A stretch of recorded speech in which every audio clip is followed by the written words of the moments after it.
Alors, Bezrat Hashem, Shana Tova à vie et à tout. Bezrat Hashem, vous ayez une bonne année. Bezrat Hashem, beaucoup de bracha, beaucoup de santé, beaucoup de yeshuot, beaucoup d'argent. Bezrat Hashem, nous parle de ça. Que vous ayez la bracha de tout ce que vous faites. Et que Bezrat Hashem Mashiach puisse venir cette année. Pour l'année de la Géoula, Bezrat Hashem. Beaucoup de santé, que ce shiur est dédié à la Bezrat Hashem, à la fois de David et de Coca. Très bien, très malade. Et Bezrat Hashem, alors j'ai pensé intéressant de traiter un sujet qui va être abordé d'ici quelques jours, tout simplement Yom Kippour, les 10 jours de Tchouva qu'on est en train de traverser maintenant. Donc vous savez que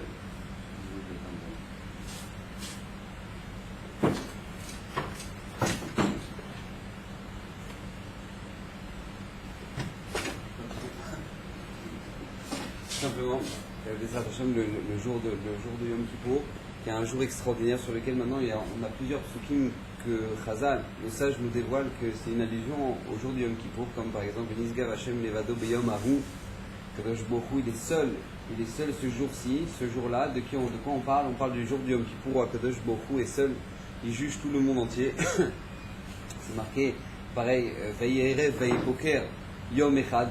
On parle du premier jour de la création, dans Bereshit, Vayerev, Vayepoker, Yom Echad. Il fut soir et fut matin, Yom Echad. On dit Yom Echad, nous dit le Midrash, c'est le jour où Akadosh Baruch Hu il est seul. C'est quoi? C'est le jour de Yom Kippour. Le jour de Yom Kippour, Akadosh Baruch Hu juge tout le monde. Et Akadosh Baruch Hu est seul. Et il est en train d'entendre les demandes du Ham Israël de pardonner leurs avérotes. Alors il y a une question qui est tout simplement pourquoi à chaque fois dans ces psukim on a besoin de dire qu'Akadosh Baruch Hu il est seul. Vayerev Vayepoker Yom Echad. Yom Echad, pourquoi le jour où Hashem il est seul? Nisgav Hashem Levado Beyom Ahu. Pourquoi on a besoin de préciser qu'Akadosh Baruch Hu il est seul ce jour-là, le jour de Yom Kippour? Alors tout simplement il faut savoir qu'il y a une différence entre Rosh Hashanah et Yom Kippour. Rosh Hashanah, on est écrit, ça c'est marqué dans la Tfila, Rosh Hashanah on est écrit, à Yom Kippour on est tamponné pour quelle sera notre année. Maintenant à Rosh Hashanah, Akadosh Baruch Hu il est Yoshev, comme ça nous disent les voiles nous sages, il est Yoshev avec comme on dit, Kol Pamalia chez le Mala, tous les malachim qui sont tovim, les malachim qui sont mauvais pour nous. Et il y a des accusations sur le Ham Israël, il y a des accusations sur chacun, et Baruch Hashem, il y a des mérites sur chacun, il y a des mérites sur le Ham Israël, et Akadosh Baruch Hu entend, Akadosh Baruch Hu juge la situation de chacun, et la situation du Ham Israël à Rosh Hashanah. Maintenant, on arrive après le jour de Yom Kippour où Akadosh Baruch Hu est seul. Qu'est-ce que ça va changer que Akadosh Baruch Hu est seul ou Akadosh Baruch Hu est avec les malachim? Ça va changer énormément, parce que tout simplement les malachim ne connaissent pas les marchavot de l'homme. Les malachim jugent les actions. Les actions, cette action-là a été faite, cette mitzvah a été faite, cette avéra a été faite. Les malachim sont là pour accuser, pour défendre. Et Akadosh Baruch Hu juge. Mais le jour de Rosh Hashanah, Akadosh Baruch Hu est seul. Qu'est-ce que ça veut dire qu'Akadosh Baruch Hu il est seul? Tout simplement, Akadosh Baruch Hu il connaît les marchavot. Yodéa marchavot de chacun, il connaît les pensées de chacun, et les mitztaref marchava les maaseh. Vous savez que c'est une spécialité d'Akadosh Baruch Hu pour le Ham Israël. Pour le Ham Israël, qu'Akadosh Baruch Hu associe les pensées, comme nous dit la Gemara dans Brachot, quelqu'un qui a une volonté de vouloir faire une mitzvah. Mais la personne elle veut faire une mitzvah, elle veut, je sais pas moi, elle va aller au shiur, voilà, j'aimerais aller au shiur. Maintenant il y a le babysitter, et il n'y a pas le babysitter. On trouve pas machin. Ben, cette personne-là, c'est comme si elle a été, c'est comme elle a le mérite le mérite d'y être allée. Pourquoi? Parce qu'Akadosh Baruch Hu c'est la volonté de cette personne-là, et même si elle n'a pas fait l'action, et ben son mérite il est aussi grand. Donc ça c'est le mérite que seul Akadosh Baruch Hu, il n'y a pas de malachim pour ça. Akadosh Baruch Hu connaît les marchavot, connaît les pensées de chacun, Akadosh Baruch Hu les associe aux actions. Et donc c'est pour ça que le jour de Rosh Hashanah, Akadosh Baruch Hu est seul pour nous dire que quoi, Akadosh Baruch Hu nous juge et nous avec rachamim, avec miséricorde particulièrement ce jour-là. Alors vous savez que le jour de Rosh Hashanah, le jour de Yom Kippour, c'est un jour de miséricorde. Et à quel écart qu'on dit juste après à chaque fois, quand pour les Ashkenazim en tout cas c'est comme ça, quand on récite les 13 attributs de miséricorde, après on dit Ki beyom hazeh yichaper alechem mikol chatotechem lifnei Hashem titaru. Qu'à ce jour, Akadosh Baruch Hu va vous racheter de toutes vos fautes. Lifnei Hashem titaru, devant Akadosh Baruch Hu, vous nettoyez, vous êtes pur. Alors il y a une question qu'a priori, comment c'est possible qu'Akadosh Baruch Hu nous pardonne de toutes nos fautes le jour de Yom Kippour? Parce qu'il y a une Gemara qui nous dit que c'est pas possible qu'Akadosh Baruch Hu nous pardonne de nos fautes le jour de Yom Kippour. Pourquoi? Parce que tout simplement, la Gemara dans Yoma, c'est une Gemara dans Yoma qui nous dit tout simplement qu'il y a 4 kaparot pour 4 sortes de fautes. par exemple, quelqu'un qui a été ouvert une mitzvah tassée, il y a une mitzvah qui est positive, et Akadosh Baruch Hu nous a demandé de faire une mitzvah, et on ne l'a pas fait. Un homme de mettre les tefilines, doit mettre les tefilines tous les matins, cette personne-là n'a pas mis les tefilines. Donc du fait que cette personne n'a pas mis les tefilines, ça s'appelle, il a été ouvert une mitzvah tassée, une mitzvah positive de faire une mitzvah, et la personne ne l'a pas fait. La personne ne l'a pas fait. Donc qu'est-ce qui se passe? C'est qu'une personne qui n'a pas fait une mitzvah, qui aurait dû la faire et qui ne l'a pas fait, tout simplement comme par exemple une personne aussi, le soir de Sukkot, elle doit s'asseoir sur la souka. Le soir de Pessah, la personne doit manger une femme, comme un homme, il doit manger le kazaïd de matzah. Maintenant, cette personne, elle n'a pas voulu, elle ne veut pas faire la mitzvah. Donc qu'est-ce qui se passe? Elle nous dit la Gemara tout simplement, Avar al-Asé, si la personne elle a transgressé une mitzvah positive, Veshav, et il fait tchouva mamash, il veut vraiment faire tchouva, et nozaz misham atchemuchlimlo. Il n'a pas besoin de bouger jusqu'à ce que maintenant, tout simplement, il a fait sa tchouva, Kadosh Baruch Hu lui pardonne. Sur place, il lui pardonne. Maintenant, il y a une avéra qui est encore plus grande, encore pire. Avar al-Lotaase, Vasa tchouva. Par exemple, il a été ouvert sur un interdit de la Torah. Par exemple, il y a un interdit de manger du cochon, et la personne, elle a mangé du cochon. Donc, qu'est-ce qui se passe? Donc, lui, il a fait tchouva sur le fait d'avoir mangé du cochon. Alors, qu'est-ce qui se passe? Alors, Vasa tchouva, tchouva tola, veyom kippour mechaper. Donc la tchouva de cette personne, elle attend. Il a fait tchouva sur le cochon qu'il a mangé, mais sa tchouva, elle attend jusqu'à ce que Yom Kippour, le jour de Yom Kippour, ça pardonne. Maintenant, il y a encore pire. Avar al kritout ou mitod bedin. Quelqu'un qui a pratiqué chas v'shalom, ou une femme ou un homme qui a une relation quand elle était nida, ou les chilul shabbat, ou toutes ces avérotes là qui sont terribles, qui sont ou condamnables à mort ou chayav karet. Et bien, qu'est-ce qui se passe à ce moment-là? La personne, elle doit faire tchouva, elle doit attendre Yom Kippour, et elle aura des issourim, des souffrances. C'est seulement ces trois choses-là qui rachèteront la personne de cette faute-là. Donc Yom Kippour, la tchouva premièrement, Yom Kippour qui pardonne, et ensuite seulement, il y aura quoi? Il y aura les issourim et souffrances. Maintenant, après le dernier niveau, Chilul Hashem. Quelqu'un qui a fait le Chilul Hashem, dit la Gemara, En lo koar betchouva litlot, velo beyom Kippour lechaper, velo beissourim nimchok, et la kula antolin ou mitan memacheket. Qu'est-ce qui se passe? Quelqu'un qui a fait du chilul Hashem, chas v'shalom, et bien tout simplement, ça suffit pas seulement qu'il fasse tchouva, ça suffit pas Yom Kippour, ça suffit pas les souffrances. C'est quoi? C'est le Gadal Veikadash qu'on dira sur lui. Au moment où maintenant, lui, cette personne, elle va mourir, c'est la mort, ça rachètera le chilul Hashem qu'il a fait. C'est la pire des avérotes, c'est le chilul Hashem. Et donc simplement, il faudrait la mort pour. Donc comment on arrive à Rosh Hashanah? On dit à Kadosh Baruch Hu, Ki bayom azeh, yechaper alechem mikol chatotechem mifnei Hashem mito. Kadosh Baruch Hu, ça rachète pas toutes les fautes, le Yom Kippour. On voit la Gemara. La Gemara nous dit que ça rachète pas toutes les fautes, Yom Kippour. Alors comment on peut dire, Hashem, ça rachète toutes les fautes? Alors, le Yesod, tout simplement, c'est le Meshich Chochma qui le dit. Le Meshich Chochma, il nous donne de voir un chidouche extraordinaire, que même le chilul Hashem, ça peut se racheter à Yom Kippour. Pourquoi? Parce qu'à Kadosh Baruch Hu, il est seul le jour du Yom Kippour. Un chilul Hashem, c'est quoi? C'est que tout simplement la personne, elle doit montrer ici qu'il y a un Dieu sur terre, et au lieu de montrer qu'il y a un Dieu sur terre, elle montre qu'il n'y a pas de Dieu sur terre. On n'en a rien à faire, et on peut faire ce qu'on veut. Ça, c'est ce qu'on appelle un chilul Hashem. Maintenant, qu'est-ce qui se passe? C'est normal que le chilul Hashem, il n'y a rien qui rachète, parce qu'à chaque fois, il y a des accusateurs sur cette personne-là. Cette personne-là, elle veut faire tchouva, mais il y a des accusateurs, ils disent, mais les malachim, ils disent, mais attends, Akadosh Baruch Hu, il a manqué de respect au roi. On doit lui couper la tête, c'est pas possible, il a manqué de respect au roi, qu'est-ce qu'il vit encore celui-là? Mais le jour de Yom Kippour, où Akadosh Baruch Hu est seul, il n'y a pas les malachim pour faire des accusations, il n'y a rien. Le jour de Neila, il dit le moment de Neila, il dit le Meshich Chochma, c'est le moment sur lequel Akadosh Baruch Hu peut racheter même la faute de chilul Hashem. Pourquoi? Parce qu'on est seul avec lui.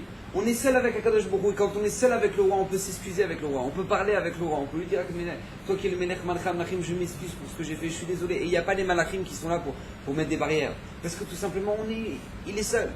Donc on voit déjà un grand changement entre Rosh Hashanah et Yom Kippour.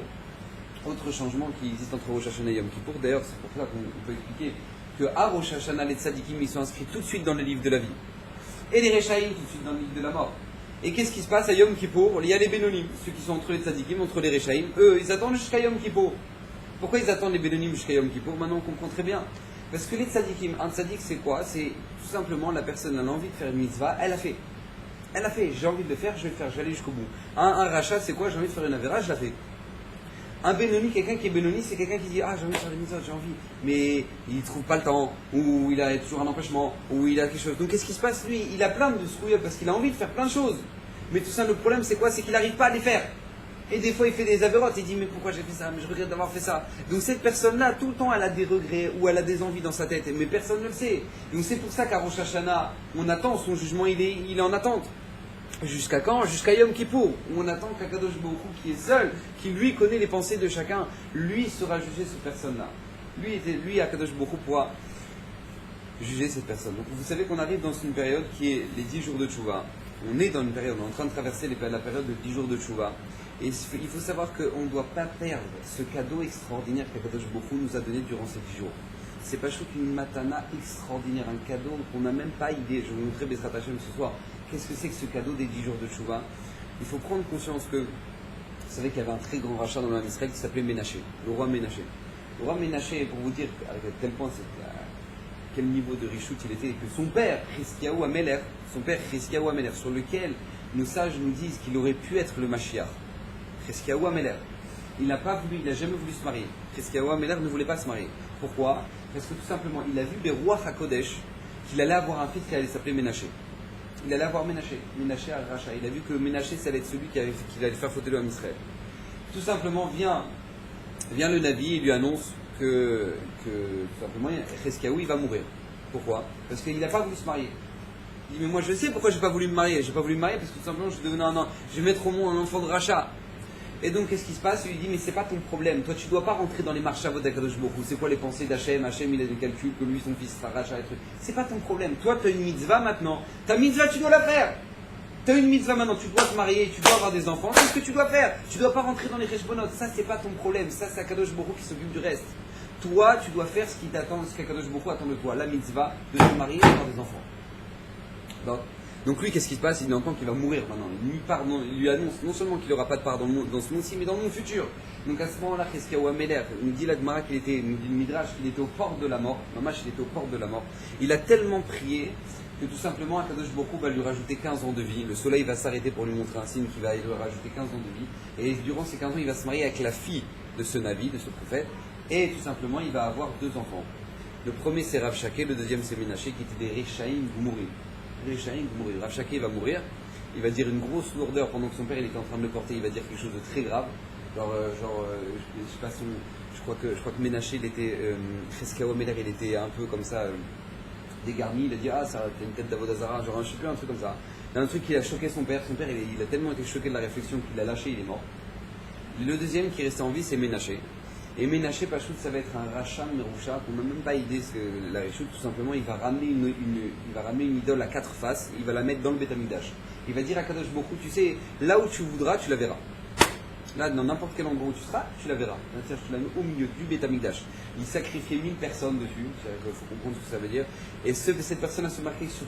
Au moment où on lit la Gemara dans Yebamot, dans plusieurs endroits dans le chasse, on regarde les raisons pour lesquelles le Beth Amikdash a été détruit. Le premier Beth Amikdash a été détruit. Tous les psukim, ils datent de l'époque de Ménaché. C'est-à-dire que Mamash, il a fait fauter le Ham Israël de manière catastrophique. Et lui, Ménaché, va tuer son grand-père, qui était Navi, Yeshayahu ben Amos. D'accord? Lui-même va tuer son grand-père. Et il va y avoir une poursuite entre lui et son grand-père. Et qu'est-ce qui se passe? Son grand-père va finir par se cacher dans un arbre. Il va réussir à se cacher dans un arbre, il va faire abattre l'arbre, et comme ça va mourir son grand-père Yeshayahu ben Amos. Maintenant, lui, son grand-père, avant de mourir, Ménaché va lui poser 3 questions. Et il sait très bien que Yeshayahu ne va pas lui répondre, parce qu'il sait très bien que de toute façon il n'attend pas de réponse. C'est juste pour de la provocation. Mais une des questions qu'il va demander Ménaché, avant de mourir, avant de tuer son grand-père, c'est tout simplement. Il lui dit, Moshe Rabra, Moshe Rabbeinu, ton Rav. Qu'est-ce qu'il dit? Il dit dans la Torah, Kimi Goy Gadol, Asher lo Elohim, Krovim Elav, Ki Hashem Elokenu Bechol Korenu Elav. Qui est ce peuple-là aussi grand que le Ham Israël, que quand ils veulent, ils appellent Akadosh Baruch Hu, Akadosh Baruch Hu leur répond à chaque instant. Donc chaque instant, ils peuvent parler avec Hashem. Donc lui, Moshe Rabbeinu, il dit ça. Et toi, maintenant, dans tes prophéties, tu dis quoi? Tu dis Dirshu Hashem Behimatzo, Karu Beyoto Karov. Appelez Hashem lorsqu'il est présent, appelez-le quand il est encore proche. Donc alors je comprends pas, toi Moshe Rabbeinu, il est en train de te dire, ah qu'est-ce qu'il est grand ce peuple-là, que ce peuple-là ils peuvent appeler Hachem quand ils veulent. Et d'un autre côté, qu'est-ce qui se passe? Toi-même dans les prophéties, tu es en train de dire appelez Hachem quand il est encore proche. Dire Hachem Behimatzo quand il est, on peut le trouver. Karo, appelez-le, Beyoto Karov, quand il est encore proche. Alors je comprends pas, Hachem il est proche de nous tout le temps, ou non, c'est seulement quand il est proche et nous on doit l'appeler quand on doit savoir quand est-ce qu'il est proche. Et donc là-dessus, c'est de la provocation qu'il va lui faire. Mais à émettre, c'est Gemara, cette question que demande Ménaché. C'est une Gemara de Rosh Hashanah. La Gemara de Rosh Hashanah, elle pose cette question. Elle demande l'opposition entre les deux. Et la Gemara, elle répond tout simplement. Dire Shua Shem Beimatzo, Ha Beyachid Ha Betzibur. Tout simplement. Toute l'année, le Ham Israël a la force de pouvoir appeler Akadosh Baruch Hu quand il est dans une assemblée de 10 personnes. Il a la force de pouvoir appeler Akadosh Baruch Hu, de trouver Hachem dans chaque instant. Mais, quand est-ce qu'Akadosh Baruch Hu excusez-moi. Ce que parle Isha le grand-père de Ménaché, de quoi il parle dans sa névoie, dans sa prophétie? Il parle tout simplement des 10 jours entre Rosh Hashanah et Yom Kippour. Les 10 jours de Rosh Hashanah et Yom Kippour, une simple personne a la force de toute une assemblée toute l'année. Et tout simplement, c'est ça la réponse que dit la Gemara. Elle dit, toi tu as un problème, tu as une opposition entre les versets. Ça, il n'y a pas d'opposition. Entre Rosh Hashanah et Yom Kippour, les 10 jours à Sarah et Metchouva qui font Rosh Hashanah et Yom Kippour, chacun de nous avons la possibilité d'être proche, d'avoir une proximité avec Akadosh Baruch Hu autant qu'une assemblée durant toute l'année. Il faut comprendre la proximité extraordinaire qu'on a avec Akadosh Baruch Hu durant ces jours-là. On a une proximité qui sort du commun. On le voit même à Yom Kippour, le jour de Yom Kippour, le seul jour de toute l'année où le Kohen Gadol il peut rentrer dans le Kodesh HaKodashim, c'est quand? C'est le jour de Yom Kippour. Même si un tzaddik, il est super tzaddik, super Gadol, super Kohen, et qu'il a toutes les bonnes intentions, il veut rentrer dans le Kodesh HaKodashim, il meurt. Quand est-ce qu'il peut rentrer? C'est seulement le jour de Yom Kippour et qu'il est Kohen Gadol. Pourquoi? Pour montrer combien Akadosh Baruch Hu est proche du Ham Israël. Akadosh Baruch Hu laisse rentrer dans le Kodesh HaKodashim l'homme le plus tzaddik qui est le Kohen Gadol. On a vu dans la Torah avec les deux fils de Nadav et Avihu, les deux fils de Aaron à Kohen, qui ont voulu offrir une offrande à Akadosh Baruch Hu, même s'ils avaient des bonnes intentions, ils ont voulu rentrer dans le Kodesh HaKodashim. Ils sont morts.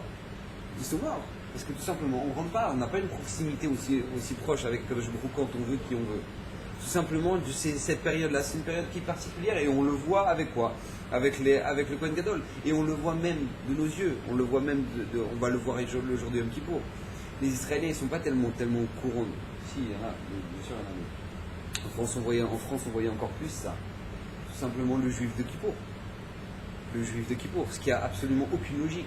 C'est-à-dire que si jamais un juif il vient à la Beth Knesset une fois par an, vient à Purim, au moins tu vas kiffer, ce sera la fiesta, il y aura des bonbons, tout le monde est déguisé. Viens à Purim. Non, il vient le jour le plus pshra de toute l'année. C'est-à-dire le jour où tout le monde est là, sous ta guide, et tout le monde, personne ne mange, et tout le monde est là. Pourquoi tu viens ce jour-là? Pourquoi il décide, ce juif-là, de venir ce jour-là? Alors la réponse, elle est toute simple. Vous savez qu'à Yom Kippour, on a 5 tfilotes. On a Arvit, Shacharit, Moussaf, Mincha et Neila. 5 tfilotes. Ces 5 tfilotes-là, elles sont face aux 5 niveaux de notre Neshama. Nefesh, Roi, Neshama, Chaya et Yechida. On a 5 niveaux dans notre Neshama. Donc face à ces 5 niveaux de notre Neshama, on a 5 tfilotes aujourd'hui Yom Kippour. Maintenant, qu'est-ce qui se passe? Au moment où Akadosh Baruch Hu nous demande de faire toute cette prière-là à Yom Kippour, Akadosh Baruch Hu est particulièrement proche de nous. Il est tellement proche de nous que la tfila de Neila, on l'a fait avec le Echal qui est ouvert. Elle se termine, comme on avait déjà dit, Hashem wa Elohim 7 fois. Pourquoi? Parce qu'à la fin de la tfila de Neila, on raccompagne Hashem dans les 7 cieux. Mais Hashem, il est là avec nous. Hashem, il est là avec nous. Et puisque le moment de la Neila, si on atteint on touche le dernier niveau de la Neshama du juif, qui est Yechida, Milachon Ichud, qui fait 1, alors même le juif le plus perché, il débarque à la Beth Knesset parce qu'il sent, il est attiré comme un aimant. Akadosh Baruch Hu, il est là. Hashem, il est là, il le sent. Tu lui demandes, mais pourquoi tu viens? Je sais pas, c'est la bracha. Quel rapport maintenant? Qu'est-ce que tu fais là? Quel rapport? Tu sais même pas comment on tient le site, tu sais même pas quelle page on est. Et il est là. Et il s'est déplacé, il est en train de regarder son film, son truc et tout. Maintenant, il est venu avec la Knesset. Mais tout ça sort ça. Parce que tout simplement, on voit le métier Hachem, il est là. Quand Hachem, il est là, et bien tout simplement, on est comme un aimant. Le moment de Neila, c'est le moment où on a le plus de proximité avec Hachem, le juif le plus loin. Et bien il ressent ça, il s'approche, il vient avec la Knesset. Donc on voit c'est des jours qui sont particuliers avec lesquels maintenant on a une proximité qui est hors du commun. Maintenant, nous, on doit comprendre pourquoi Hachem, il décide de descendre vers le Ham Israël. Pourquoi Kadosh Baruch Hu décide durant ces jours-là d'être tellement proche de nous, comme on le voit? Pourquoi Kadosh Baruch Hu, la force d'une seule personne, c'est la force de toute une assemblée. D'où ça vient? Pourquoi Kadosh Baruch Hu veut ça? La réponse, elle est dans la paracha de la semaine prochaine, Bezrat Hashem, paracha Azinu. Là-bas, dans la Shira de Azinu, on compare à Kadosh Baruch Hu à un aigle. Pourquoi? On dit que le passage nous dit comme ça: Kenesher Ya'ir Kino, Donc Akadosh Borou, il vient, il réveille tous ces oisillons qui sont au-dessus de son nid. Al Gozalav Yichaf Yifros Knafav. Akadosh Borou, qu'est-ce qui se passe? Il zoome l'aigle, il fait du bruit avec ses ailes, il fait du bruit pour que tout simplement ces oisillons se réveillent, soient là. Il les prend Yassou al-Avrato. Tout simplement, lui, il les porte sur son dos, pas ce qui est pas le commun de tous les autres oiseaux qui les prennent dans leurs pattes. Lui, Akashem, l'aigle, il les prend sur le dos. Pourquoi? Nous dit les Mefarshim, en fait, tout simplement, ce verset-là, c'est allusion à Kadosh Baruch Hu pendant le jour de toute la période de Elul, Rosh Hashanah et Kippour. Nous dit Rashi, pourquoi l'aigle, quand il vient, il tourne autour du nid? Pourquoi? Pour pas effrayer. Tu vois un aigle de 3 mètres d'envergure qui débarque sur des oisillons comme ça d'un coup, ils vont faire un arrêt cardiaque, les oisillons. Donc qu'est-ce qui se passe? Lui, pour ne pas faire peur à ces oisillons, qu'est-ce qui se passe? Il tourne au-dessus du nid, il fait du bruit, il crie, il bat des ailes. Tout simplement, les oisillons, ils commencent à voir leur mère ou leur père. Ils voient l'aigle arriver. Et puis ils s'approchent de plus en plus pour ne pas les effrayer jusqu'à ce qu'ils viennent carrément dans le nid. C'est exactement ce qui se passe pendant Elul. Pendant Elul, on fait des sikhot, Akadosh Baruch Hu, il se rapproche de nous encore plus. On arrive à Rosh Hashanah, on arrive à Yom Kippour, Akadosh Baruch Hu, il est encore plus proche de nous. Il est comme un aigle qui vient protéger ses oisillons. Pourquoi? Quand un aigle il vient dans un nid quand il vient dans un nid, c'est pour faire quoi? Tout simplement pour nourrir ses oisillons, pour les protéger. C'est ça tout le but de la mère et du père. Il vient pour leur donner à manger, pour les protéger. C'est exactement ce qu'Hachem vient nous faire. Lorsqu'Akadosh Baruch Hu vient vers nous, pendant toute cette période-là de Rosh Hashanah et Yom Kippour, il est tellement proche de nous, c'est pour que nous soyons proches de lui. Pour que nous on se rapproche de lui. Pour que nous on fasse cet effort-là, se déplacer vers lui, de s'approcher d'Akadosh Baruch Hu. Maintenant, vous savez qu'à chaque fois qu'Akadosh Baruch Hu descend dans le monde, il y a toujours des conséquences. Tout le temps. Vous savez qu'au moment où Akadosh Baruch Hu est descendu en Égypte, c'était la catastrophe atomique pour l'Égypte et c'était la Géoula pour l'Am Israël. C'était mamash la Géoula pour l'Am Israël. L'Am Israël, ils ont vu des miracles, des milliers de miracles comme personne n'a jamais vu. Il fallait qu'Akadosh Baruch Hu fasse ça pour rentrer dans l'Am Israël l'Emouna. Au moment où Akadosh Baruch Hu a ouvert la mer, c'était quelque chose d'extraordinaire. Donc à chaque fois qu'Hachem descend, c'est des yeshuot extraordinaires. Mais d'un autre côté, pour ceux qui ne se rapprochent pas d'Hachem dans ces moments-là, c'est une catastrophe. On voit qu'en Égypte, ceux qui ont voulu rester des bons Égyptiens, les Juifs qui ont voulu rester des bons Égyptiens, qui étaient d'ailleurs le 4/5e du Ham Israël, ils sont morts enterrés là-bas. Donc qu'est-ce qui se passe au moment où Akadosh Baruch Hu il est descendu et où sur le Har Sinaï, c'était une yeshua extraordinaire. On a pu entendre la voix d'Hachem. Anochi Hachem lo yelecha. On a entendu d'Akadosh Baruch Hu. Donc dès qu'à chaque fois qu'Akadosh Baruch Hu descend, il va y avoir des conséquences extraordinaires. Pachout, on voit des colottes. Rohim et takolot, c'est un truc qu'on ne peut pas comprendre nous. On n'a pas de notion de ce que ça veut dire. Mais Rohim et takolot, ils voyaient les voix d'Hachem.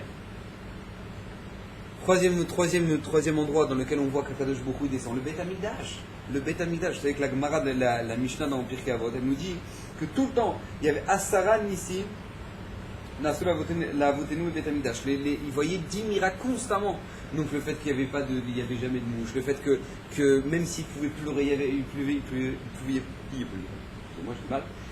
pleuvoir, il pouvait avoir du vent, il pouvait avoir tout ce qu'il voulait. Qu'est-ce qui se passe malgré tout? Il y avait la colonne de fumée qui montait sur le Misbéar, elle montait tout droit et ça éteignait jamais le Misbéar, jamais ça éteignait. Vous connaissez les bonnes pluies d'hiver ici, ouais. Quand il pleut pas à moitié. Après, tu peux prendre un kayak et tu peux descendre la rue. Maintenant, qu'est-ce qui se passe à Yerushalayim? Et ben, malgré tout, ça n'éteignait pas le feu du Misbéar. Et il pouvait avoir des tempêtes, etc. Et vous connaissez le Kotel que quand il fait frais, ouais. Et ben, même s'il y avait du vent, etc., ça ne change rien. La colonne de fumée, elle montait. Donc, il y avait des miracles qu'ils voyaient constamment, Beth Amikdash. Pourquoi? Parce qu'à partir du moment où Akadosh Baruch Hu descend, et ben, il n'y a rien de normal. Et Mefarshim me pose la question, il dit comment ça fait? Hachem, il ne supporte pas faire le miracle. Hachem n'aime pas les miracles. La Gemara elle raconte sur un homme que sa femme elle était morte, ils ont eu un enfant, il a prié à Hachem pour avoir du lait. Et il a eu du lait. Il a pu nourrir son bébé. La Gemara elle dit Kama Garoua Ben Adam, c'est combien c'est Garoua, combien c'est mauvais cet homme-là. Que Akadosh Baruch Hu il a dû changer la nature des choses. Pourquoi? Pour lui donner à manger à son bébé. C'est Hachem n'aime pas changer la nature des choses. Hachem ne veut pas faire des miracles. À Kedekar, la Gemara dans Chagigal nous dit que quelqu'un ne doit jamais se mettre en danger. Une personne, un juif, ne doit détester les sports extrêmes. Il ne doit pas aimer les sports extrêmes. Parce qu'à partir du moment où tu te mets en danger, d'Alecha. La dit la Gemara, si jamais maintenant cette personne-là, elle a suffisamment de mérite, peut-être qu'elle aura un miracle. Mais si elle a un miracle, on lui enlève de ses mérites. Donc dès qu'une personne, elle se met en situation de danger, elle dit la Gemara, jamais un juif doit se mettre en situation de danger. Parce que dès qu'il se met en situation de danger, il bouffe ses mérites. d'où ses srouillottes. Il est en train de manger toutes ses srouillottes. Donc quand quelqu'un aime faire l'exploit extrême, en général, il a zéro. Ouais, il ne reste plus grand chose. Donc il faut faire très très attention, il faut faire extrêmement attention. Pourquoi Kadosh Baruch Hu n'aime pas faire de miracles? Hachem n'aime pas faire de miracles. Donc comment ça se fait qu'au Beth Amikdash, les ans ils arrivaient, d'ailleurs il y avait beaucoup plus, que les Mefarshim disent qu'il y avait plus que 10 miracles, mais c'était des miracles qui étaient constants. Et donc vous comprenez un Kohen à l'époque du Beth Amikdash qui cassait un ustensile, il y avait un ustensile comment on dit, en terre. Ouais, il y avait des ustensiles en terre pour je sais pas quelle utilisation. Dès qu'ils se cassaient, le sol il les absorbait. Tu voyais le sol du Beth Amikdash qui se voyait, pac. Les Kohanim ils voyaient ça, c'est-à-dire constamment. C'est-à-dire c'était des miracles qui sortaient de l'entendement humain. Comment ça se fait? Hachem il n'aime pas les miracles. La réponse il dit c'est pas un miracle. Au Beth Amikdash c'est pas un miracle. Parce que tout simplement lorsqu'Akadosh Baruch Hu descend, si tu vois des choses qui sont pas normaux, bah, tout simplement c'est parce qu'Hachem il est là. Donc quand Hachem il est là, ça peut pas être normal.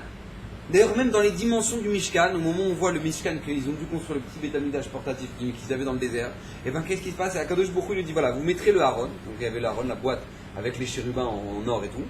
Vous mettrez le Aaron qui faisait, je crois, 10,5 je crois. Ça va passer.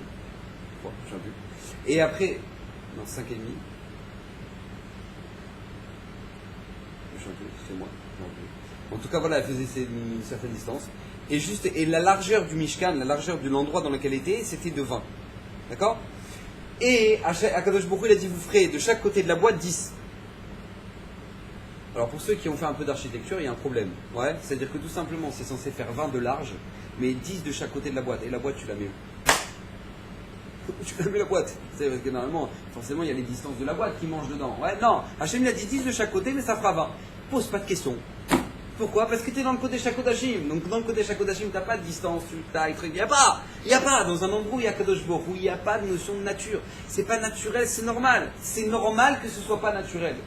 Donc nous, on doit comprendre quelque chose d'extraordinaire, un enseignement phénoménal pour nous, pour cette période-là qu'on est en train de traverser les 10 jours de Tchouva. Si Hachem descend pendant ces 10 jours de Tchouva, sache que tu peux faire en sorte que dans ton année, tu veux des choses qui ne soient pas normales.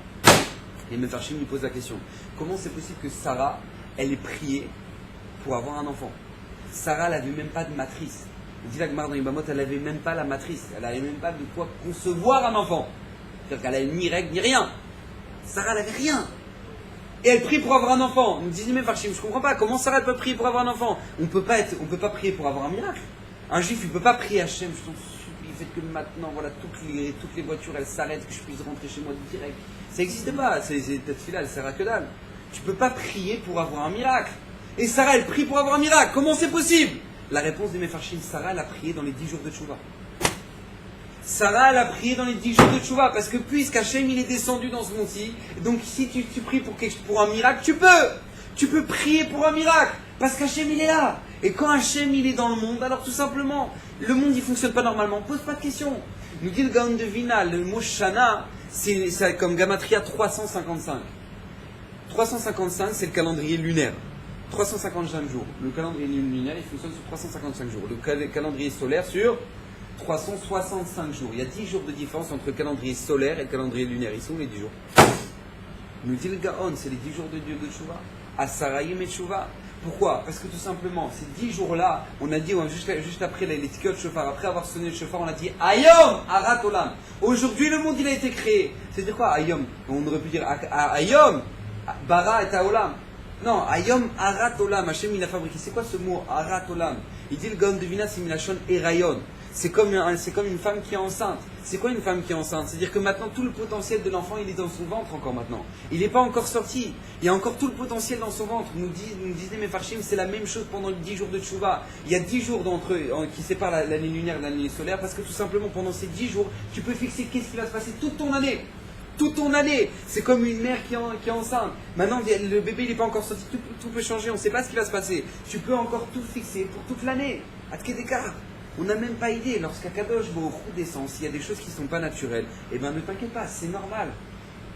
Tu peux, pendant cette période-là, faire en sorte que maintenant les choses ne soient pas naturelles. Tu peux prier pour avoir un miracle. Tu peux prier pour avoir un miracle. Kedekar, vous savez que il y avait un homme qui arrivait il y avait un juif de Paris. Cette histoire-là, je l'ai entendue d'un Dayan un des grands Dayan, un des grands possèques Sfarad de Bnei Brak, un grand rab, c'est un Marocain, Rav Frima. Lui-même, il a raconté cette histoire, il a entendu de celui à qui c'est arrivé. Il a entendu de celui qui arrive, à qui c'est arrivé. Il y avait un juif dans le 6e, que tout simplement, il était le voisin de l'oncle du roi du Maroc. Dans son immeuble, il avait comme voisin l'oncle du roi du Maroc. Et il savait que des fois, vous savez que le roi du Maroc, des fois il vient en France en touriste. Personne ne sait qu'il est là, mais il est là. Il ne vient pas toujours arriver présidentiel, etc. Qu'est-ce qui se passe? Des fois il vient et il n'y a personne qui est là. Et lui, il sait que quand il vient, en général, il passe voir son oncle. Le roi du Maroc, il passe voir son oncle. Et donc lui, il était très proche de ce voisin-là. Et donc lui, le juif, il a dit, je pourrais, si la prochaine fois, si je peux me permettre, la prochaine fois que le roi il vient, lui demander, voilà, pas une bracha, on peut lui demander une bracha, mais en tout cas, on va lui dire bonjour, quoi. Lui dire bonjour, j'aimerais dire bonjour au roi du Maroc. Je suis un Marocain. Donc, du coup, lui, qu'est-ce qui se passe? Il dit d'accord, Bezrat Hashem, la prochaine fois que tu viens, je te tiendrai au courant, tu passeras à la maison, je te présenterai au roi. Qu'est-ce qui se passe? Il l'appelle, il dit, tu sais, dans quelques jours, le roi il arrive. Il arrive à la maison, il vient chez moi le soir, et tout, il n'y a pas de problème. Le roi il arrive. Donc lui, le roi il est arrivé chez son oncle, et qu'est-ce qui se passe? Il appelle le juif il débarque, et il serre la main au roi du Maroc, en face de lui, il est hyper touché. Alors il explique, il lui demande t'as des enfants? Il dit oui, j'ai des enfants, bon, Hachem, le grand il va faire la bar mitzvah, etc. Bon, super. Alors il lui dit, le roi du Maroc, il dit, je peux te faire un cadeau pour la bar mitzvah? Il dit, bien sûr, si vous voulez. Il enlève sa montre Rolex, 40 000 euros. Il enlève sa montre Rolex et il la donne. Il dit tiens voilà, c'est le cadeau du roi du Maroc pour l'avoir mis ça. Maintenant lui, il pèse lourd quoi, c'est-à-dire que maintenant il faut appeler le banquier, truc, il faut le mettre dans un coffre. Il galère quoi. Et du coup qu'est-ce qui se passe? Il commence à ce moment où il voit ça, il est un peu choqué. Le roi du Maroc lui dit regarde, tu sais, moi j'aurais pu sortir un chèque et te faire 1000 euros de cadeau. J'aurais pu.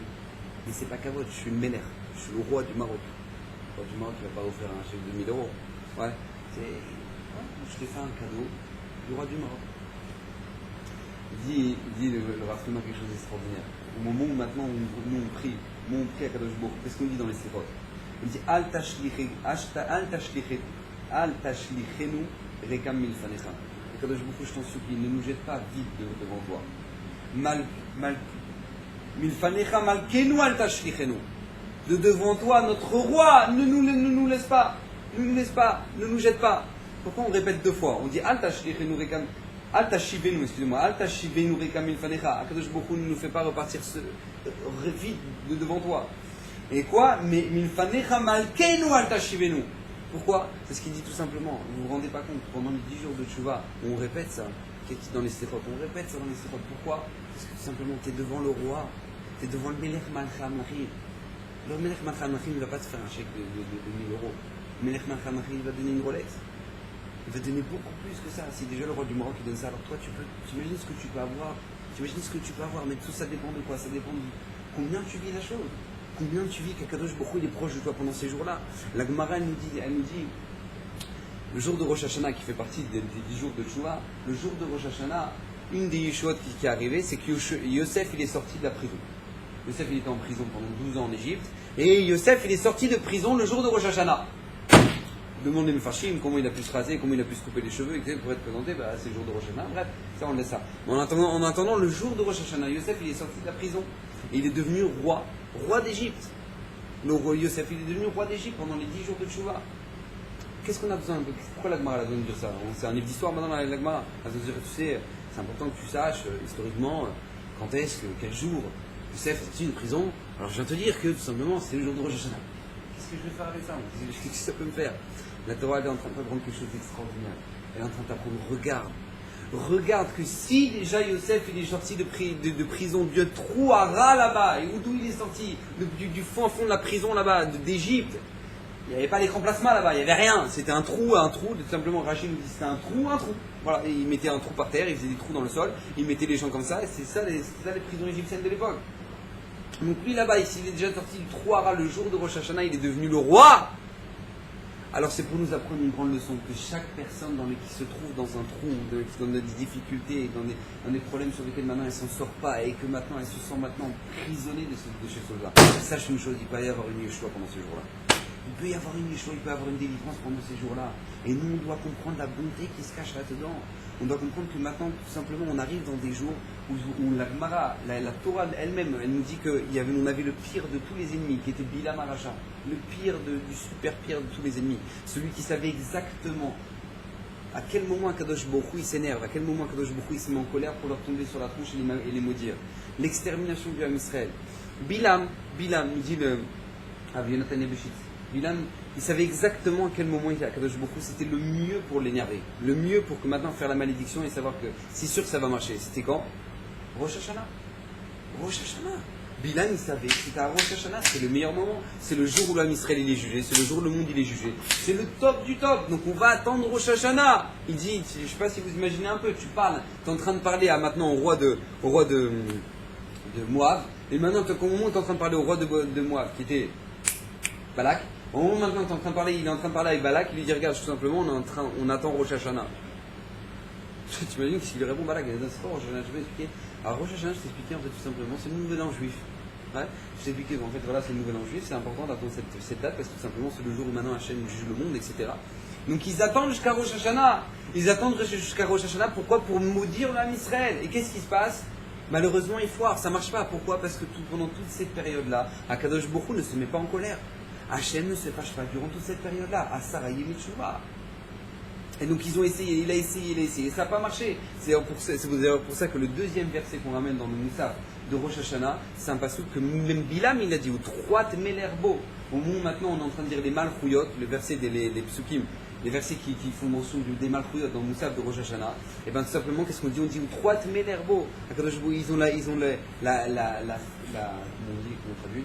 La corne du roi en eux. C'est-à-dire qu'ils font régner à Kadosh Baruch Hu, ils font régner Hachem. Parce qu'ils savaient, c'est à Rosh Hashanah, c'est Rosh Hashanah en ce moment. Au moment où ils voulaient maudire, c'était Rosh Hashanah. Et on voit que ça n'a pas marché. On doit comprendre, les Mekoubalim, ils disent que vous savez qu'il y a 10 jours de Tchouva. Quand on enlève 2 jours de Rosh Hashanah, plus le jour du Yom Kippour, ça enlève 7. D'accord? 7 pourquoi? Parce que tout simplement pour que toute l'année, on trouve tous les jours de la semaine, pendant ces 7 jours-là. Pour que tous les jours de la semaine, pour que chaque jour de Asarayim et Tchouva, ça rachète tous les jours de la semaine, tous les lundis. Par exemple, là maintenant on est jeudi, ce jeudi-là il a racheté tous les jeudis. Le vendredi demain, il a le potentiel de pouvoir racheter tous les vendredis. Ce Shabbat, il peut racheter tous les Shabbats foirés. Ce dimanche, tous les dimanches qui ont été foirés. Tout ça pendant Asarayim et Tchouva, comme ça disent les Mekoubalim, on a pile 7 jours, qui sont les 7 jours de la semaine, on a un potentiel extraordinaire de pouvoir se rapprocher d'Akadosh Baruch Hu. C'est pour ça que maintenant il faut savoir que cette période-là, c'est une période qui est décisive. Vous savez que le Rav Pinkus, il raconte une histoire extraordinaire qui lui est arrivée au moment où maintenant à Ofakim, il a commencé à faire grandir la communauté d'Ofakim sur laquelle il était le Rav. Il raconte que tout simplement, pendant beaucoup de temps, il priait dans des sous-sols, dans des miklatines qui rentraient dans le sol et tout, il priait là-dedans. Donc ils ont demandé à avoir une Beta Knesset qui était bien, au moins une Beta Knesset correcte. Donc ils ont fait venir une caravane, et donc, du coup, qu'est-ce qu'il fait? Ils ont fait venir une caravane, donc il a demandé, Rav Pinkus, il a commandé une caravane comme ça, avec le Beta Knesset, avec le Echal qui soit là-bas, avec 12 fenêtres, parce que c'est bien d'avoir 12 fenêtres dans le Beta Knesset, etc. Bref. Donc ils font venir la caravane, ils ramènent la caravane, truc, ils posent, ils installent bien le sol, ils aplanissent le sol, ils mettent bien tout, les piliers, tout bien.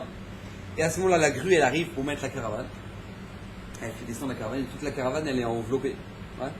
Pourquoi ils n'enlèvent pas l'enveloppe? Parce que tout simplement, ils laissent pour celui qui a payé. Ouais, celui qui a payé, on lui fait le cadeau, il coupe le cellophane, et voilà, la Beta Knesset. Maintenant, donc, il pose la caravane, hop, ils sont en train de poser la caravane, il regarde bien, pac, il la pose. Ils attendent quelques jours, le riche il arrive, hop, il coupe le cellophane, il se rend compte que la caravane elle est à l'envers. Le Echal, au lieu d'être vers le nord, ouais, il est vers le sud. Ils ont posé la caravane à l'envers. Rav Pinkus, il rentre chez lui, il dit Rosh Hashanah, on est inscrit, Kippour, on est signé. Arabe, là, on n'a pas compris, c'est de la Kabbalah, ce que vous êtes en train de dire, quel rapport là-dedans?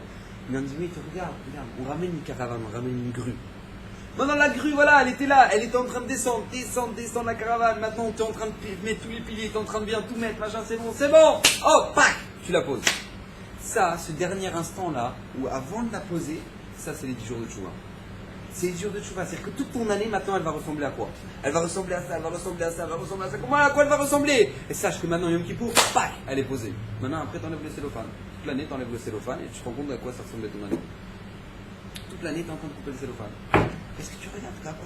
Maintenant, tu as un potentiel extraordinaire. Tu peux encore, avant qu'elle soit posée, tu peux encore tout changer. Tu peux encore faire tourner toute la caravane. Tu peux tout faire. Toute ton année, elle peut se transformer. Ça, c'est le potentiel qu'on a pendant ces 10 jours-là. Mais il faut comprendre que si jamais maintenant, si c'est tellement merveilleux et c'est tellement beau ces 10 jours et on peut tellement faire de choses trop bien, alors comment ça se fait que l'année dernière, elle a ressemblé à ça? C'était pas forcément le gros bonheur total et c'était pas forcément. Pourquoi? Parce que tout simplement, il faut faire attention. C'est à double tranchant. Quand un Kadosh Baruch Hu, il descend, le Melech, il fait un effort pour venir se déplacer. Et il fait un effort, et Akadosh Baruch Hu, il est là avec nous pour nous attirer à la tchouva. Et que nous, on devient compliqué. Nous, on fait les compliqués, on n'a pas les nerfs, on n'a pas la force, on n'a pas... Bref, toutes sortes de raisons. Et bien, qu'est-ce qui se passe? C'est à double tranchant. Le Melech, il s'est déplacé. Le roi, il s'est déplacé. Si le roi, il s'est déplacé, et que maintenant, toi, tu n'as fait aucun effort, c'est à double tranchant. C'est à double tranchant. Non seulement ça sera signé, mais ça sera sursigné. Akadosh Baruch Hu, il veut que pendant ces jours-là, c'est à Sarah Yom Tchouva, on a un potentiel de pouvoir s'approcher de lui, de pouvoir tout changer. À Tkedeka, que Sarah, Rachel, Hana, on a lu ça à Rosh Hashanah. Comment ça se fait qu'elles ont eu un enfant? Pourquoi on lit ça, à Rosh Hashanah? Quel rapport? Parce qu'on est en train de te dire, regarde, tout le potentiel, tout peut changer dans ta vie, tout peut changer. Tu as un potentiel dans tes mains qui est atomique, qui est extraordinaire, mais attention, ça, c'est pas gratuit. Quand le Melech il arrive et qu'il est avec le chéquier et qu'il peut tout te faire et que maintenant toi tu montres que tu n'es pas tellement motivé, oui j'y crois mais j'y crois pas tellement. Qu'est-ce que ça veut dire j'y crois pas tellement? Tu le vois autour de toi, tu vois les Nissim, tu vois des gens qui sont perchés, qui arrivent dans la Beta Knesset à Yom Kippour. Qu'est-ce qu'ils font là? C'est un miracle qu'on a tous les ans devant nos yeux. Un miracle qu'on a tous les ans devant nos yeux. Tu ressens quelque chose à Yom Kippour, tu t'élèves. À Tkedeka, c'est pour ça que maintenant on nous dit que le jour de Yom Kippour, pourquoi on s'habille en blanc, et pourquoi maintenant on ne jeûne pas, et pourquoi on a interdiction d'avoir des relations entre le mari et la femme. Pourquoi? Parce que tout simplement, on a déjà dit dans la Gemara dans Kiddushin, elle nous dit qu'on a 3 choses sur lesquelles maintenant on ressemble à un homme, 3 qui nous lient à l'animal, et 3 choses qui nous lient au malachim. 3 choses qui nous lient à l'animal, c'est quoi? C'est tout simplement qu'on fait nos besoins, qu'on mange et qu'on a des relations. Et 3 choses qui ressemblent au malachim, c'est tout simplement on se tient debout. On connaît la Shana Kodesh et tiens debout, la Shana Kodesh, tiens debout, la Shana Kodesh et c'est quoi? Les vêtements? Non. Tiens debout, on se tient debout, on a la Shana Kodesh et on a l'Eidia, on a la connaissance. On a la connaissance, c'est 3 choses. Donc c'est pour ça que le jour de Yom Kippour, qu'est-ce qui se passe? On nous enlève ces 3 côtés-là. On nous enlève le côté des relations interdites, des relations, le côté du manger. Bon, les toilettes, il y a une raison.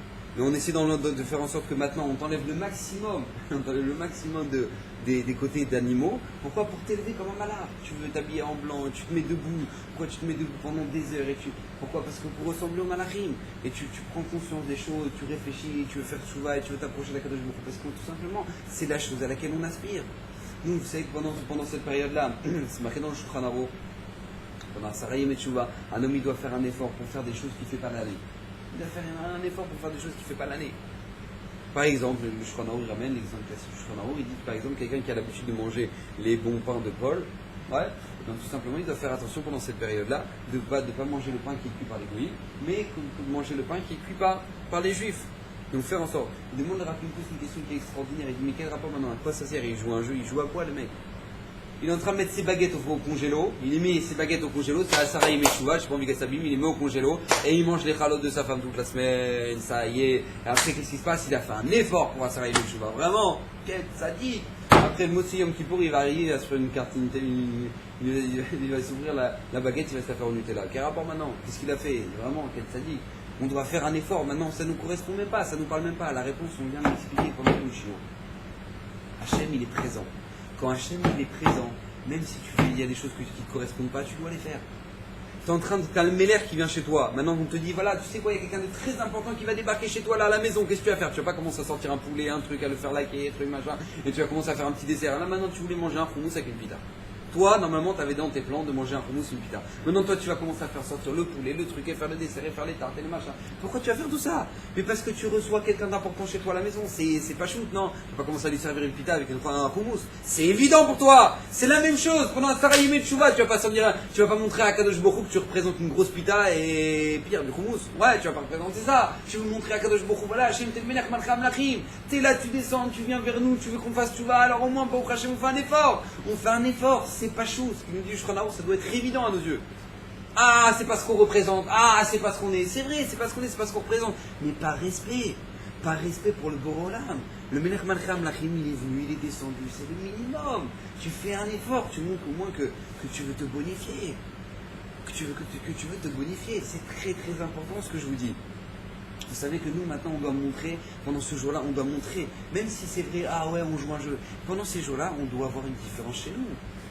On doit avoir une différence. Je ne suis pas le même que tous les jours, je ne parle pas la même chose, je ne fais pas de la shonara, je sais pas, ça 10 jours dans l'année. Ah, tu vas pas mourir, non? Ah, je peux pas, c'est trop dur le lachol, j'ai envie de. Non, fais attention à ta bouche, au moins pendant 10 jours, fais attention à tes blagues, fais attention à comment tu t'habilles, fais attention à ta tenue, fais attention.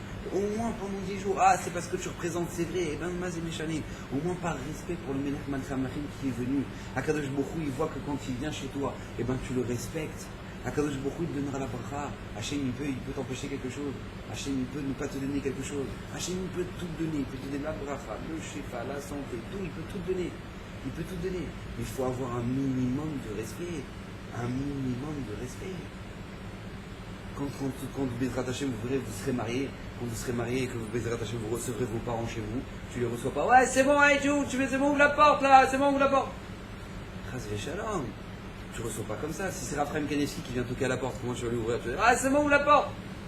Tu vas lui dire un truc pareil, Hachem Ishmor.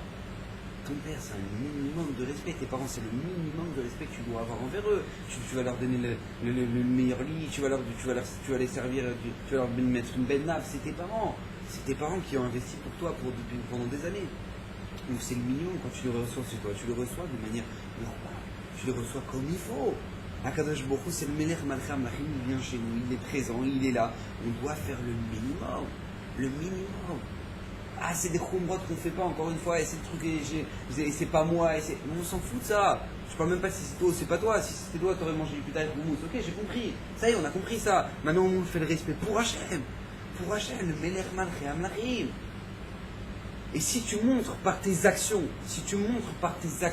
que déjà il y a une différence maintenant dans ces jours-là, tu vois, tu ressens qu'il y a une différence, et que tu le montres par tes actions, et bien tu ressentiras plus dans tes filotes. Par tes filotes, par conséquent, vous savez que quand maintenant on en fait la Amida, pendant ces jours-là, on dit de la première bracha, il y a les 3 premières brachot, on dit dans la 3e bracha, à quel Akadosh d'habitude. Maintenant, pendant ces 10 jours de Tchouva, on doit dire à Melech Akadosh. Maintenant, la personne qui s'est plantée, qui n'a pas dit à quel Akadosh, elle doit recommencer la Amida depuis le début. Elle doit recommencer la Amida depuis le début. Elle doit dire Amelech Akadosh. Pourquoi? Comment ça se fait? Pourquoi elle ne peut pas le dire à la fin Amelech Akadosh? Pourquoi maintenant? Parce que tout simplement, tu ne sais pas à qui tu parles. Toi maintenant, pour t'en train de parler comme ça, tu dis à quel Akadosh, tu n'as pas compris que là, Hachem, c'est le Melech. Là, il est devant toi, c'est le Melech, il est devant toi. Tu dois le vivre, tu dois le ressentir. Tu n'as pas compris, tu recommences ta Amida. Tu recommences ta Amida. Parce que tu n'as pas compris que tu as le Melech qui est devant toi. Tu as le Melech qui est devant toi. Il peut tout faire. Tu es hyper ultra pistonné. Tu n'as même pas idée. Tu es hyper ultra pistonné. C'est-à-dire que de maintenant, toi, tu peux tout demander. Tu peux tout faire. On ne sait pas, Hachem Ishmor, qui peut avoir les accidents de la route et les cancers. Et Hachem Ishmor, je vois qu'il y a eu plus de 100 000 hospitalisés du cancer cette année.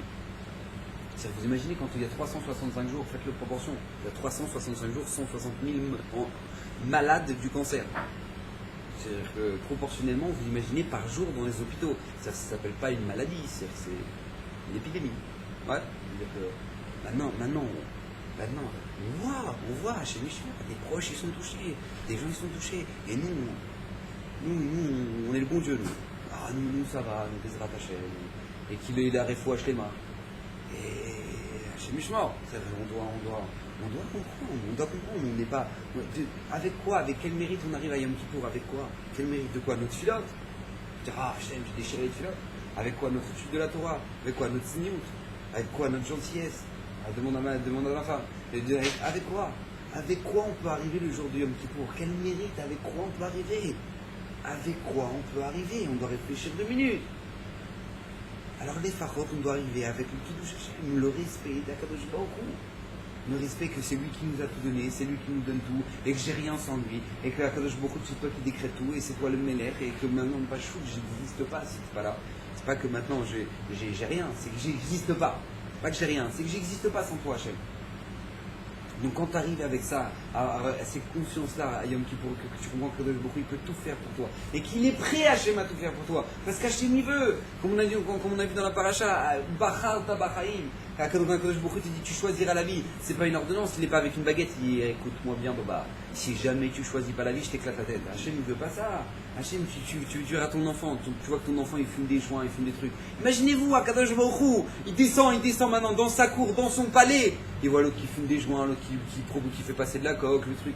Il voit ça, dans son palais à lui, il dit rien, Hachem, dans son palais, il voit ça. Il voit des magouilles, il voit des viols, des trucs. Ok, Hachem, lui, il voit ça qui se passe. Il est présent. Mais au moins un minimum. Akadosh Baruch Hu, quand il parle à son fils qui est en train de fumer des joints, quand il lui dit, mon fils, c'est pas bien, il n'est pas en train de dire, ah, c'est pas bien. Non, tu es en train de te détruire. Tu t'auto-détruis. Comprends. Quand Akadosh Baruch Hu nous parle dans la Torah, il nous dit Ubachar Tabachaim, il te supplie, choisis la vie. Je t'en supplie, choisis la vie. Moi j'ai tout. Moi je peux te rendre le plus heureux du monde. Akadosh Baruch Hu, il peut tout faire pour toi. Mais choisis la vie. Nous on demande Hachem, inscris-nous dans le livre de la vie. Et toute l'année, on s'inscrit nous-mêmes dans le livre de la mort. Toute l'année, on fait des actions qui sont plus proches de la mort que de la vie. Alors on dit, Hachem, nous supplie, inscris-nous dans le livre de la vie. Mais qu'est-ce que tu demandes de la vie? Moi je veux bien, mais regarde ton année. Toute ton année, tu t'es inscrit toi-même, et pas seulement, tu as signé droit de ta propre signature, et ça à la mort, et ça à la mort, et ça à la mort. Après, tu veux quoi? Tu veux que moi je te signe? Il n'y a pas de problème, mais il faut avancer. Donc nous, maintenant, on doit comprendre l'opportunité qu'on a pendant ces jours-là. Encore une fois, c'est des jours, c'est les 10 jours sur lesquels Akadosh Baruch Hu est tellement proche de nous qu'on peut prier pour un miracle. Donc maintenant, on doit comprendre, on doit vivre cette chose-là et on doit pouvoir avancer avec ça. Pouvoir se dire que maintenant, toute mon année, elle peut changer chaque seconde. Si on était vraiment conscient, si on prenait vraiment conscience de la chose, on aurait un livre de Tehillim toutes les 2 minutes dans les mains, en train de prier toute la journée. On demande à Kadosh Baruch Hu qu'on ait ça, que nos parents soient protégés de toute maladie, et que nos enfants et notre femme, et tout. On devrait demander chaque seconde, parce qu'on ne sait pas ce qui nous attend chez Mishmor. Donc Bezrat Hashem, qu'on puisse s'inscrire dans le livre de la vie, que Kadosh Baruch Hu puisse nous donner le Shefa, la bracha, que cette Mechabed à Kadosh Baruch Hu, que notre Tzarek, que Mashiach puisse venir, que Bezrat Hashem, on ait des Gilou, et Kadosh Baruch Hu, comme il faut qu'on soit plus à la portée des nations qui sont en train de se moquer de nous continuellement, que Bezrat Hashem et Mashiach puissent venir comme il faut, et que Bezrat Hashem soit inscrit dans le livre de la vie, la santé, la bracha et le Shabbat.